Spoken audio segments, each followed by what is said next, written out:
bienvenue pour le webinaire Arsène Taxante. J'ai le plaisir d'accueillir Vincent Dessoubry, associé du cabinet, spécialiste des prix de transfert. Alors les prix de transfert, on en a beaucoup entendu parler durant ces 2 dernières années et notamment dans les lois de finances. Surprise, une seule mesure pour la loi de finances 2015. C'est exact, ça peut paraître assez surprenant, mais c'est ainsi.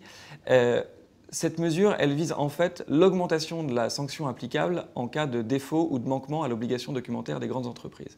Alors concrètement, les grandes entreprises sont soumises à une obligation de documentation de leur prix de transfert et à défaut de remplir cette obligation, l'administration impose une amende qui est comprise entre 10 000 € et 5% du montant des bénéfices transférés, ce qui implique qu'il y ait un redressement y afférent. Cette année, la loi de finances pour 2015 prévoit que la pénalité soit modifiée et que le taux haut s'élève à 0,5% du montant des flux, ce qui évite en effet qu'un éventuel transfert de bénéfices soit qualifié pour appliquer une sanction. Mais cette sanction, cette pénalité, c'était déjà une tentative du gouvernement l'année dernière. Tout à fait exact. Le gouvernement a tenté l'année dernière de passer en force une disposition comparable, mais le montant de la pénalité, 0,5% toujours, n'était pas basé sur les flux eux-mêmes, mais sur le chiffre d'affaires total de l'entreprise. Donc le Conseil constitutionnel a naturellement censuré cette disposition pour la disproportionnalité des peines. On a encore beaucoup d'actualités, notamment à cause des travaux ou grâce aux travaux BEPS dont on parle avec Frédéric Dondieu-Devabre dans une vidéo des webinaires.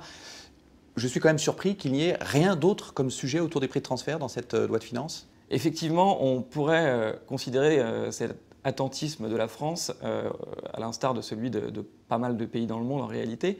Néanmoins, c'est assez logique si on y réfléchit un peu. Le BEPS se compose d'une vingtaine d'actions différentes qui visent des pans différents de la fiscalité. Et seules 6-7 actions sont arrivées à maturité et ont fait l'objet de recommandations de la part de l'OCDE sur ces sujets. Je pense en particulier à un grand sujet qui a occupé la communauté fiscale cette année, c'est le sujet des incorporels.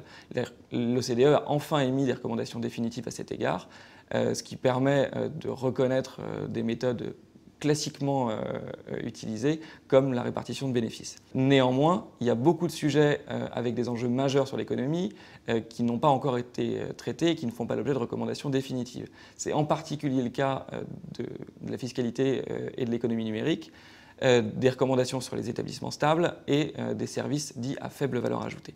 Et sur ces sujets-là, on n'a encore aucune position officielle. Donc gageons que 2016 soit l'année du changement.